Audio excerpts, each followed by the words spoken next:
Okay, yes, we're bored. We're all bored now. But has it ever occurred to you, Wally, that the process that creates this boredom that we see in the world now may very well be a self-perpetuating, unconscious form of brainwashing created by a world totalitarian government based on money, and that all of this is much more dangerous than one thinks, and it's not just a question of individual survival, Wally, but that somebody who's bored is asleep, and somebody who's asleep will not say no? See, I keep meeting these people. Just a few days ago, I met this man whom I greatly admire. He's a Swedish physicist, Gustav Bjornstrand, and he told me that he no longer watches television, he doesn't read newspapers, and he doesn't read magazines. He's completely cut them out of his life because he really does feel that we're living in some kind of Orwellian nightmare now, and that everything that you hear now contributes to turning you into a robot. And when I was at Findhorn, I met this extraordinary English tree expert who had devoted his life to saving trees. He just got back from Washington, lobbying to save the redwoods. He's 84 years old, and he always travels with a backpack because he never knows where he's going to be tomorrow. And when I met him at Findhorn, he said to me, "Where are you from?" And I said, "New York." He said, "New York, yes, that's a very interesting place. Do you know a lot of New Yorkers who keep talking about the fact that they want to leave but never do?" And I said, "Oh, yes." And he said, "Why do you think they don't leave?" I gave him different banal theories. He said, "Oh, I don't think it's that way at all." He said, "I think that New York is the new model for the new concentration camp, where the camp has been built by the inmates themselves, and the inmates are the guards, and they have this pride in this thing they've built. They've built their own prison, and so they exist in a state of schizophrenia, where they are both guards and prisoners, and as a result, they no longer have, having been lobotomized, the capacity to leave the prison they've made, or to even see it as a prison." And then he went into his pocket and he took out a seed for a tree and he said, "This is a pine tree." He put it in my hand and he said, "Escape before it's too late." See, actually for 2 or 3 years now, Chiquita and I have had this very unpleasant feeling that we really should get out. And we really should feel like Jews in Germany in the late 30s. Get out of here.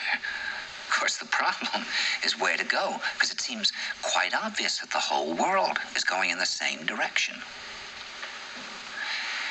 See, I think it's quite possible that the 1960s represented the last burst of the human being before he was extinguished, and that this is the beginning of the rest of the future now, and that from now on there'll simply be all these robots walking around, feeling nothing, thinking nothing, and there'll be nobody left almost to remind them that there once was a species called a human being, with feelings and thoughts, and that history and memory are right now being erased, and soon nobody will really remember that life existed on the planet. Now, of course, Bjornstrand feels that there's really almost no hope, and that we're probably going back to a very savage, lawless, terrifying period. Findhorn people see it a little differently. They're feeling that there'll be these pockets of light springing up in different parts of the world, and that these will be, in a way, invisible planets on this planet.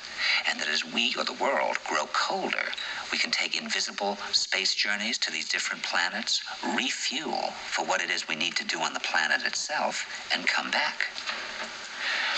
And it's their feeling that there have to be centers now where people can come and reconstruct a new future for the world. And when I was talking to Gustav Bjornstrand, he was saying that actually these centers are growing up everywhere now. And that what they're trying to do, which is what Findhorn was trying to do, and in a way, what I was trying to do. I mean, these things can't be given names, but in a way, these are all attempts at creating a new kind of school or a new kind of monastery. And Bjornstrand talks about the concept of reserves, islands of safety, where history can be remembered and the human being can continue to function in order to maintain the species through a dark age. In other words, we're talking about an underground, which did exist in a different way during the Dark Ages among the mystical orders of the Church. And the purpose of this underground is to find out how to preserve the light, life, the culture, how to keep things living.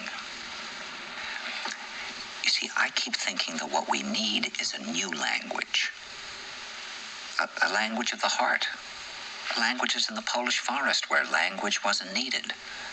Some kind of language between people that is a new kind of poetry. That's the poetry of the dancing bee that tells us where the honey is.